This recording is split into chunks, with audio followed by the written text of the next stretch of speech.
Hola, aujourd'hui nous nous rendons au Pérou, un pays plein de richesses, doté de paysages à couper le souffle. Mais l'histoire que nous allons aborder aujourd'hui a choqué tout le continent sud-américain. Je vais vous raconter la triste histoire de Blanca Arellano.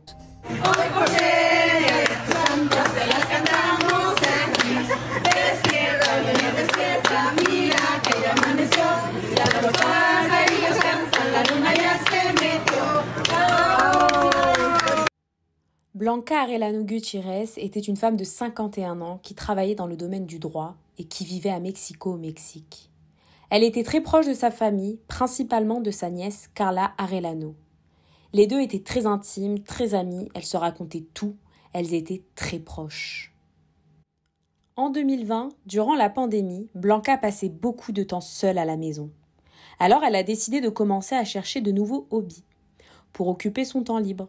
Elle a donc décidé de commencer à jouer au jeu Fortnite, qui est un jeu très connu surtout durant la pandémie. Dans ce jeu, on peut interagir avec d'autres joueurs qui sont en ligne et parler en temps réel. Et c'est en jouant qu'en 2020, Blanca a connu Juan Pablo Jesus, un homme de 37 ans, étudiant en médecine qui vivait au Pérou. Initialement, les deux ont commencé à se lier d'amitié grâce au jeu. Ils se parlaient uniquement lorsqu'ils jouaient ensemble. Mais peu de temps après, ils se sont rapprochés et discutaient de choses plus intimes. Ils se sont donc échangé leurs contacts et ont commencé à se parler hors du jeu, pratiquement tous les jours. Ils se sont rapprochés encore plus et plus les mois passaient, la relation qui n'était qu'une amitié a évolué en une relation amoureuse en ligne. Blanca a raconté à sa nièce Carla cette merveilleuse rencontre en ligne. Elle lui disait qu'elle était très amoureuse de Juan et qu'elle aimerait beaucoup le rencontrer en personne. Mais ils vivaient trop loin l'un de l'autre. Comme je vous l'ai dit précédemment, elle habite à Mexico au Mexique et lui au Pérou. Donc ils ne pouvaient pas se voir comme ça du jour au lendemain. Donc ils ont continué leur relation virtuellement pendant 2 ans, jusqu'à ce qu'en 2022, Blanca décide qu'elle était très amoureuse, que beaucoup de temps était passé sans qu'ils ne se voient.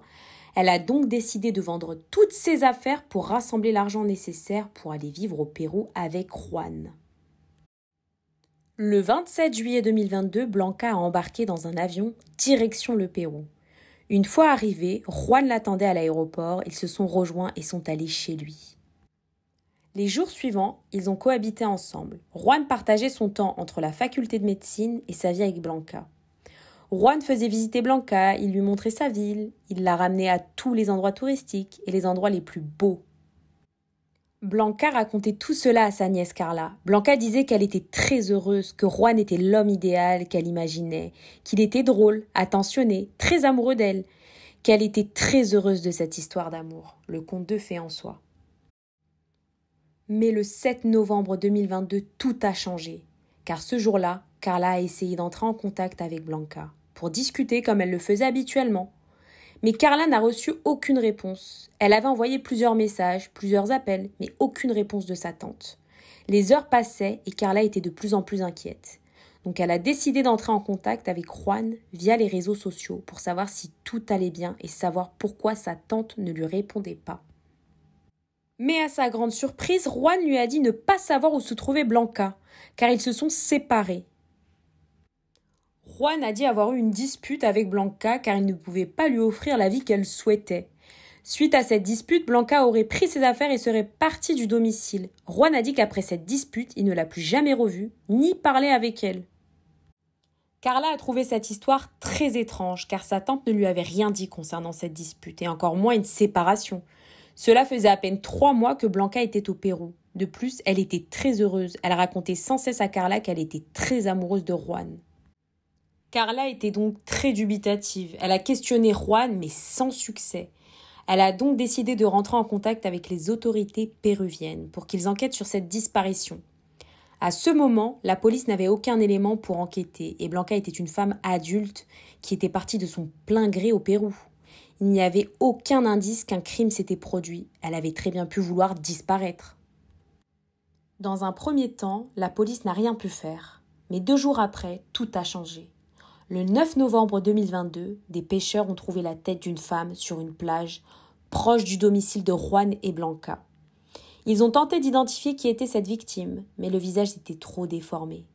Ils ne pouvaient pas voir s'il s'agissait de Blanca ou non. juste en regardant la tête de la victime.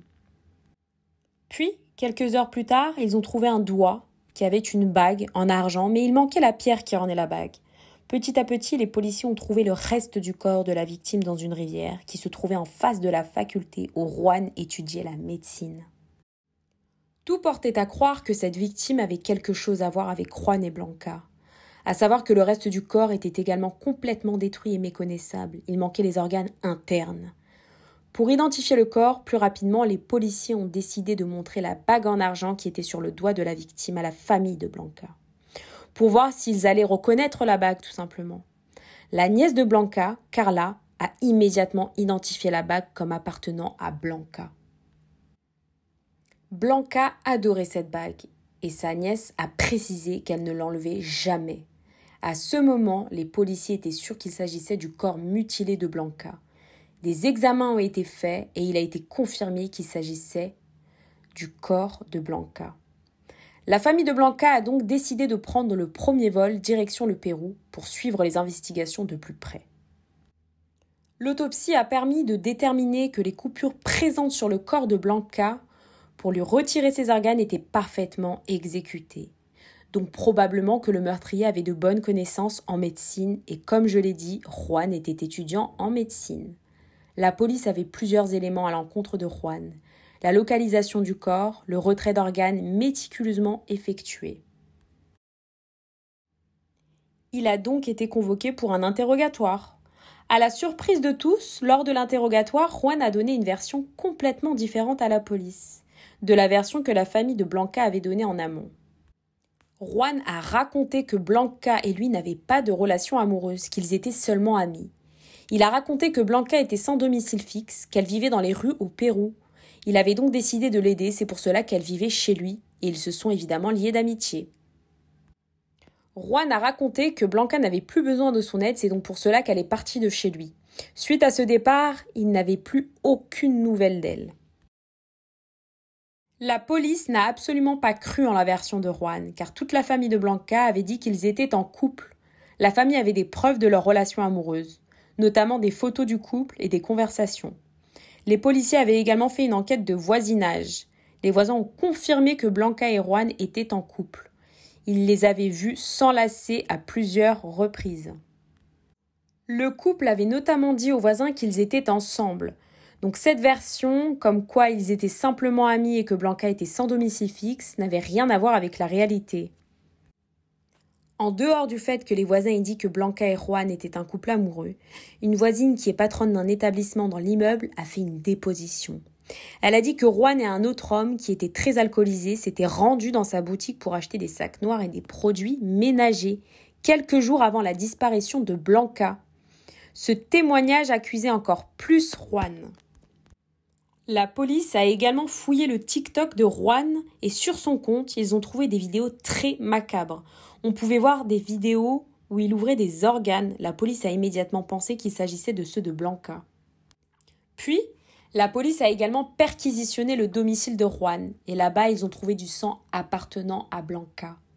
Cela indiquait qu'il pouvait s'agir de la scène de crime.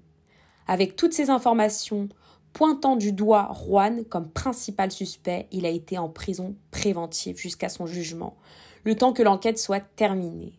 Juan a été emmené en prison et a continué à nier et se disait innocent, qu'il n'avait rien à voir avec le meurtre de Blanca et qu'il était simplement ami avec elle. Juan est accusé de crimes très graves, notamment féminicide, trafic d'êtres humains, trafic d'organes humains. Mais comme le crime est récent, il n'y a pas énormément d'informations sur le déroulé du meurtre, car l'enquête est toujours en cours. La principale théorie qui circule sur Internet est que Juan est en lien avec le trafic d'organes. Il a notamment été stipulé que dès le début, il avait prévu de lui retirer ses organes vitaux. Il avait débuté cette relation uniquement pour ça et lui avait proposé de venir au Pérou car là-bas, elle serait seule et sans défense. Les policiers doivent encore enquêter pour connaître les tenants et les aboutissants et savoir si Juan a fait d'autres victimes. Ils doivent également retrouver cet homme qui l'a accompagné dans cette boutique pour acheter des choses suspectes. Quelques jours avant le crime, savoir si cette personne est en lien avec le trafic d'organes et ou trafic humain. Évidemment, Juan n'a pas encore été jugé. Les enquêteurs doivent encore éclairer quelques zones d'ombre. Juan ne cesse de clamer son innocence. Il a même tenté de s'ôter la vie en prison en se pendant avec ses chaussettes, mais sans succès. Il avait même écrit une carte où il disait s'être suicidé car il est innocent. Dans sa carte, on pouvait lire qu'il ne supportait plus toutes ces accusations contre lui. Dès que l'enquête sera bouclée et Juan jugé, je vous tiendrai informé sous cette vidéo, en espérant que la sentence soit au même niveau que le crime commis. Merci d'avoir regardé cette vidéo, n'hésitez pas à liker la vidéo, vous abonner, cela aide énormément la chaîne à se développer. Et n'oubliez pas d'activer la cloche des notifications pour être alerté de la prochaine affaire.